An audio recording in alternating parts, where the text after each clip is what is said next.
ਸਭ ਨੂੰ ਜੀ ਆਇਆਂ ਨੂੰ ਪੰਜਾਬੀ ਦਰਬਾਰ ਤੇ। ਪਿਛਲੇ 70 ਸਾਲਾਂ ਤੋਂ ਪੰਜਾਬ ਪੰਜਾਬੀ ਖਿਲਾਫ ਕਬਜ਼ਾਗੀਰਾਂ, ਪਨਾਹਗੀਰਾਂ, ਦੁਰਅੰਦਾਜ਼ਾਂ ਤੇ ਗਜ਼ਨਵੀ ਗੌਰੀ ਅਹਿਮਦ ਸ਼ਾਹ ਅਬਦਾਲੀ ਦੇ ਕਿਰਾਏ ਦੇ ਡਾਕੂਆਂ ਵੱਲੋਂ ਪੰਜਾਬੀ ਖਿਲਾਫ ਕੀਤਾ ਗਿਆ ਪ੍ਰੋਪਗੈਂਡਾ ਕੀ है?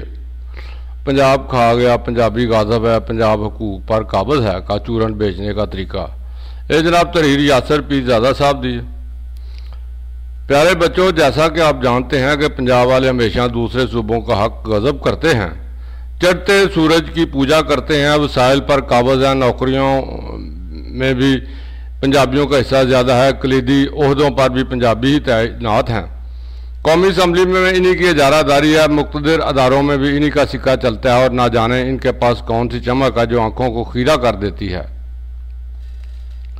दूसरी तरफ छोटे सूबे हैं जो मजलूमियत की तस्वीर हैं, मुल्क की कमाई का जरिया है मगर इन पर खर्च कुछ नहीं होता, मादनी वसाइल से माला माल है मगर गुर्बत में सबसे नीचे हैं। अहम अमूर मुमलकत में इनका किरदार ना होने के बराबर है। कौमी असम्बली में इनकी औकात का अंदाज़ा इस बात से लगाया जा सकता है कि तीनों सूबे मिलकर भी पंजाब को नहीं पछाड़ सकते और रियासत के दीगर मामलात में भी इनके साथ ऐसे ही ज्यादती होती है। आए अब इन बातों को चंद मिसालों से समझने की कोशिश करते हैं। प्यारे बच्चों, सबसे पहले तो ये जहन में रखें कि पंजाब को गाली देना एक फैशन है। अगर आपके नलके में पानी नहीं आ रहा, आपके शहर में लोड शेडिंग है, गलियों में कूड़े के ढेर हैं, आपको नौकरी नहीं मिलती, कारोबार मंदा है, बीवी मैके चली गई है या वैसे ही आपका मूड खराब है और आप किसी पर अपना गुस्सा निकालना चाहते हैं तो भला खटके पंजाब को 2-4 सलबतें सुना दें। खुदा ने चाहा तो आपकी शोला बयानी को मीडिया कवरेज देगा, हुबुल वतनी पर शक भी नहीं आए उठेगा, अपने सूबे में दाद भी मिलेगी और हो सकता है कि आपको झूठा मूठा लीडर नामजद कर दिया जाए। याद रखें कि गाली देते हुए या इल्ज़ाम धरते वक्त ये कोई नहीं पूछता कि हक़ाइक़ क्या हैं। मसलन क्या किसी को याद है कि 4 साल पहले लाहौर शहर में हर 1 घंटे के बाद 1 घंटे के लिए लोड शेडिंग हुआ करती थी। हालांकि शहर से बिजली के बिल की वसूली की शरह 97% थी, जबकि इसके मुकाबले में फाटा में बिल की वसूली जितनी थी वो यहाँ लिखते हुए शर्म आती है। इधर कराची में भी लोड शेडिंग का यही हाल था। लाहौर के मुकाबले में 1/4 से भी कम लोड शेडिंग हुआ करती थी और जितना वक्त बिजली आती थी वो हमारे कराची के भाइयों के लिए मुफ्त थी। थैंक्स नो कड्डा सिस्टम। और भाई से याद आया कि एक भाई साहब ऐसे भी गुजरे हैं जिन्होंने पूरे मुल्क के मीडिया को हाईजैक किया हुआ था। अगर वो पंजाबी होते तो भला बताइए पंजाब के हिस्से की गालियों में कितने गुना इजाफा होता। प्यारे बच्चों, ये हक़ाइक़ लिखने के हैं, ये बताने के, ये बातें सिर्फ अपने तक रखनी हैं। याद रखने की बात सिर्फ ये है कि एक साजिश के तहत हालिया मरदमशुमारी में कराची की आबादी को कम कर दिया गया है ताकि शहर को इसके हक से महरूम किया जा सके।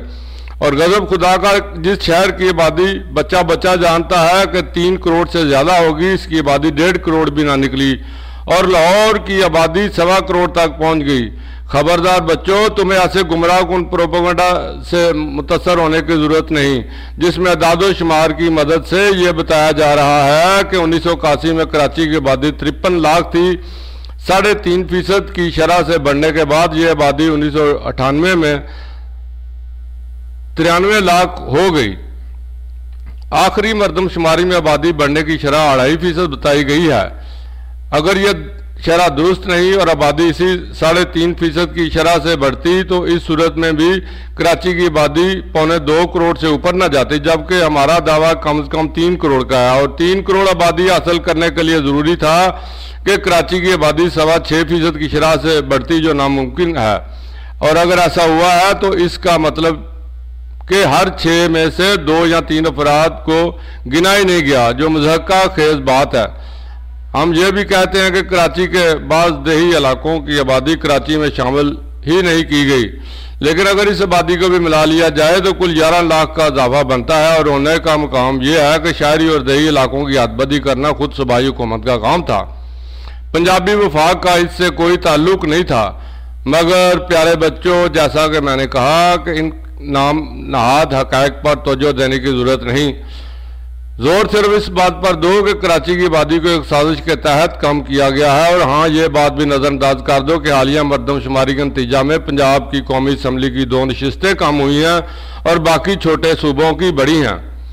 ये बात भी पी जाओ कि इस मरदमशुमारी में सिंध का हिस्सा कम नहीं हुआ और KP और बलोचिस्तान का बड़ा है, जबकि पंजाब वाहिद सूबा है जिसका हिस्सा 56 से कम होकर 53% रह गया है। तशहीर सिर्फ इस बात की करो कि पंजाब आबादी की बुनियाद पर हमेशा हुकूमत बना लेता है। इस बात को छोड़ो कि दुनिया भर में वफाकी इकाइयों की नुमाइंदगी का यही तरीका है कि एक ईवान आबादी की बुनियाद पर और दूसरा ईवान रकबे की बुनियाद पर अवाम की नुमाइंदगी करता है।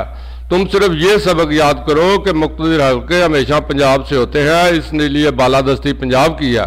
ये बात दोहराने की जरूरत नहीं कि माजी के 4 आमरों में से 3 गैर पंजाबी थे और इनमें से एक ने तो कराची के साथ अपनी मोहब्बत का सबूत 12 मई को दिया था, जो आज भी सबको याद है। प्यारे बच्चों, ये सबक याद रखो कि पंजाब ने छोटे सूबों का इत्तिसाल किया है। ये भूल जाओ कि पंजाब के हुक्मरानों की भी छुट्टी करवाई गई और छुट्टी करवाने वाले गैर पंजाबी थे। ये बात रट लो कि कलीदी सामियों पर पंजाब काबज है और ये भूल जाओ कि CSS और तमाम वफाकी मुलाजमतों में कोटी की वजह से पंजाबी तलबा पर छोटे सूबों के तलबा को फौकियत दी जाती है। ये बात भी कहते रहने में कोई अर्ज नहीं कि पंजाब ने हमेशा इस्तेमार का साथ दिया है। ताहम ये बात नज़रअंदाज कर जाओ कि हर मज़ाहमती जमात और तहरीक लाहौर से उठी है। बलोचों पर जुल्म भी पंजाब के खाते में डालो, कता नज़र इस हकीकत के कि इस जुल्म के खिलाफ सबसे मौसर आवाज़ उठाने वाला एक पंजाबी और लाहौरी साफ़ी है।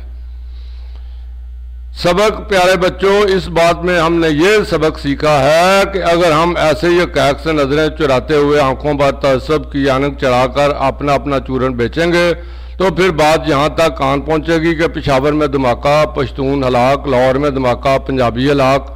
हालांकि खून किसी पश्तून, सिंधी, बलोची या पंजाबी का नहीं बल्कि पाकिस्तानी का बहता है और गरीब चाहे राजनपुर का हो या पंजगोर का, सबका दुख साझा है। लेकिन तमाम बातों का अर्थ मतलब नहीं कि पंजाब ने छोटे सूबों के साथ कोई ज्यादती नहीं की। इस्तेसाल हुआ है जिसके खिलाफ मज़ामत भी की जानी चाहिए, मगर गलत हक़ाइक़ से अपना मुकदमा कमज़ोर करने की बजाय पंजाब के इस्तेसाली अशराफिया की ऐसी नाइंसाफियों का पर्दा चाक करना चाहिए जिसके नाकाबिले तरदीद शवाहिद मौजूद हैं। ये बात सुनते सुनते कान पक गए कि कराची से मुल्क का 70% रेवेन्यू आता है, मगर चूंकि किसी ने आज तक इस संबंध में कोई सरकारी कागज बतौर सबूत के पेश करने की जरूरत महसूस नहीं की, इसलिए मैं आज ये दावा कर रहा हूँ कि मुल्क का 90% रेवेन्यू तहसील पत्तों की से आता है। ऐसे है तो ऐसे ही से रब रखा फी मानुल्ला। मिलने अगली वीडियो चैनल सब्सक्राइब करके जाए Punjabi graduate form international PGF international.